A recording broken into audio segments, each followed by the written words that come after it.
আসলে ভাই আমরা পুরুষ মানুষ, আমাদেরকে অবশ্যই ইনকাম করতে হবে। কারণ আপনার ইনকামের বিকল্প কিছুই নেই, আপনার ইনকাম অবশ্যই করতে হবে। তো আমি গত কিছুদিন আগে একটা নিউজ দেখলাম যে একজন বাবা, আমরা কিন্তু এখন আনমেরিড, আমরা এখন বিবাহিত, আমরা এখন বাবা হইনি।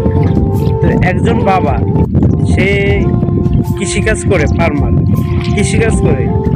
তো আপনি তো বোঝেন একজন কৃষকের আপনার মাসিক ইনকাম কত। একজন কৃষক মাসে কত টাকা ইনকাম করে, এই টাকা দিয়ে তার ফ্যামিলি চালান লাগে, তার ছেলে মেয়ে চালান লাগে, তার ওয়াইফ চালান লাগে, সে নিজেও চলা লাগে। আপনি তো বুঝতে পারছেন যে একজন কৃষকের কত টাকা ইনকাম। তো একটা নিউজ দেখলাম যে একটা ছেলে, মানে একটা ছেলে তার বাবার কাছে আবদার করতেছে যে বাবা আমাকে একটা R15 কিনে দাও। তো একটা R15-এর দাম কত? আপনার 6 লক্ষ টাকা। একজন কৃষকের পক্ষে এটা কখনো সম্ভব? কখনোই সম্ভব না। কারণ সে একজন কৃষক, সে 6 লক্ষ টাকা রাখতে গোলাইতে তার কমপক্ষে 5-6 বছর সময় লাগবে। মাসে যদি সে 10,000 টাকা করে রাখে, বছরে 1,20,000, এরকম তার 5-6 বছর সময় লাগবে।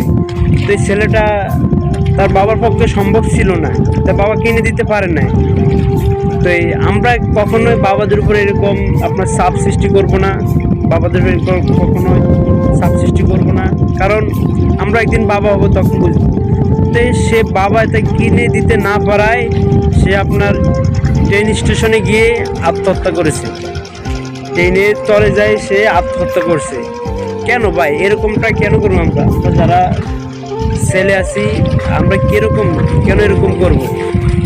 আসলে আমরা যেহেতু পুরুষ মানুষ, আমাদের তো হাজার হাজার ছেলের ইনকাম করতেছে, সে নিজে চলতেছে, তার বাপ মারে চালাইতেছে। তো আমরা এরকম করবো? আমরা এরকম প্রেশার বাবাদেরকে কখনোই করবো না, আমরা এরকম প্রেশার কখনো বাবাদেরকে দিব না।